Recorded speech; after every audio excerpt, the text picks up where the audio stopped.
Ang reading mo, Libra. Welcome back to our channel. Naway nasa mabuti tayong kalagayan while watching the channel. This is the channel reading. Kayo nang bahalang magpalit-palit ng situation nyo sa reading ko.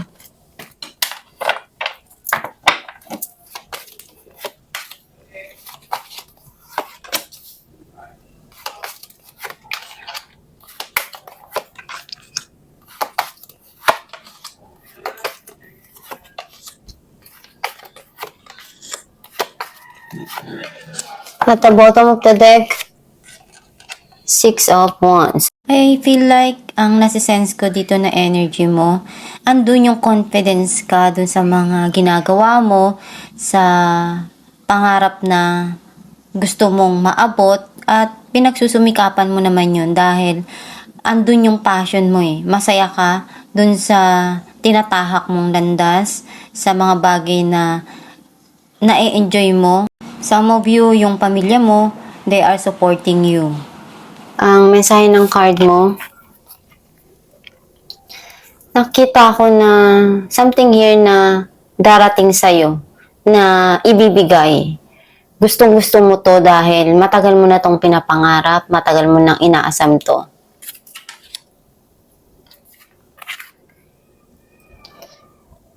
Merong regalo na ibibigay sa'yo. Some of you, is pwedeng opportunity na magsisimula para sa'yo, na ibibigay or pwedeng minamanifest mo na magkaroon ng blessing na dumating sa'yo.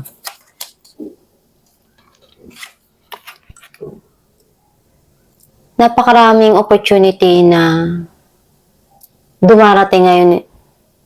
Unti-unti mong makikita na may mga achievement ka, may mga goal ka nang nakukuha. Some of you pwedeng message through chat, email, text na marireceive.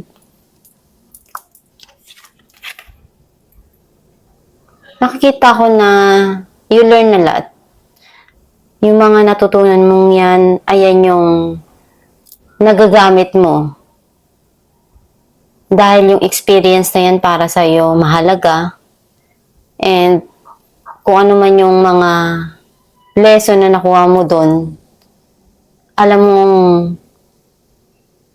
isa-isa mo rin siyang maa-apply dun sa mga nangyayari sa buhay mo.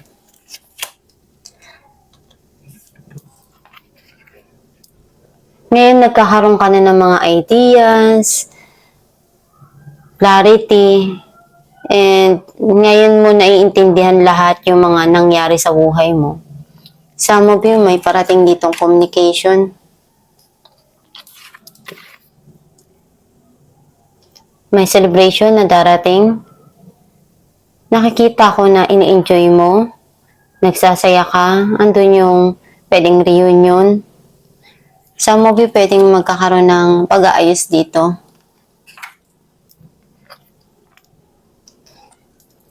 You're planning your future.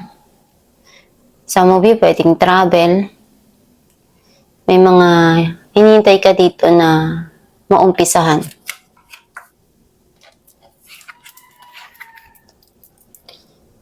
May nag-end ng cycle sa buhay mo. And gusto mo ngayon na yung new cycle na darating para sa'yo is magkaroon ng harmony, ng peace sa isa't isa.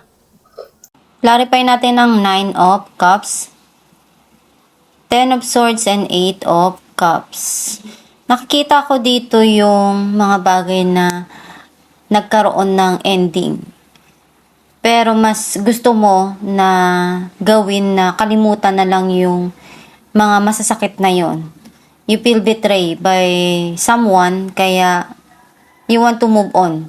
And iwanan na lang yung mga bagay na yun sa nakaraan. At magpatuloy sa hinaharap na buhay. Clarify natin ang 8 of Wands, 7 of Swords, and the Wheel. Nagkaroon ng end of cycle dun sa passion na yon dahil you feeling na merong pagsisinungaling doon or someone running away dun sa sitwasyon na yon. Pero mas maganda yung dumarating para sa na new cycle, which is my peace and harmony, and andun yung may mga opportunity na bago na darating para sa which is maganda dahil dun sa new cycle na yon masaya ka and nakikita ko yung freedom na meron ka doon. Clarify natin ang Ace of Swords, Three of Cups, and King of Wands. Nakikita ko dito na itong tao na to gusto niyang makipagkita, makipag-ayos. Pinaplano niya kung paano yung strategy na magagawa niya doon. Kasi talagang gustong-gusto niya na maging maayos uli. At andun yung passion. And itong tao na to gagawin niya lahat ng kaya niya para maibalik ka sa buhay niya. Clarify natin ang Two of Wands, the Hangman, and the Queen of Swords. Ang nakikita ko dito, may mga sitwasyon na tinitignan mo kung pwede pa ba na maging okay, kung haharap ka pa at magiging totoo dun sa mga tao. May mga inaalam ka dito na pangyayari dun sa sitwasyon na nangyari sa past. Clarify natin ang Ace of Pentacles, Eight of Wands, and Page of Wands. I feel like yung nakikita ko dito, may magandang balita na darating sa'yo, maaring may blessing, and may mga opportunity na ibibigay sa'yo. Clarify natin ang The Chariot, the Sun, and Five of Wands. Ang nakikita ko dito, merong magandang nangyayari na parating sa buhay mo, which is magkakaroon ng healing and happiness para sa'yo. And kung ano man yung mga nangyari sa past na feeling mo na nagkaroon ng conflict, struggle, unti-unti naman na mapapalitan ng happiness and joy yun sa buhay mo ngayon. Clarify natin ang Three of Cups, the High Priestess, and Page of Swords. Ang nakikita ko dito, you need to listen to your inner divine kasi you want to speak out kung ano yung nararamdaman mo. Some of you naman nakikita ko na meron ditong celebration, ini-enjoy mo, or merong taong gustong makipag-ayos, magkakaroon ng reunion. And alam mo sa sarili mo, nararamdaman mo na to na darating tong time na to na magkakaharap din kayo. At kailangan mo na pag-aralan yung mga nangyayari na sitwasyon. Kung handa ka na bang harapin yun. Kasi alam mo sa sarili mo na gusto mong magpakatotoo, gawin yung kung ano yung tama para sa'yo. Kakaroon ka na ng idea kung ano yung dapat gawin dun sa mga sitwasyon na yun. Try natin ang The Wheel, Knight of Pentacles, and the High Priestess. Ang nakikita ko dito, ito yung nag-end of cycle mo sa past, and itong tao na to gusto niyang magsimula uli. Magkaroon ng pag-aayos doon, magkaroon ng peace yung situation. Kasi nararamdaman niya na nagiging okay na eh. At gusto niyang bumalik uli, magkaroon ng new cycle. Sign ng iyong gabay.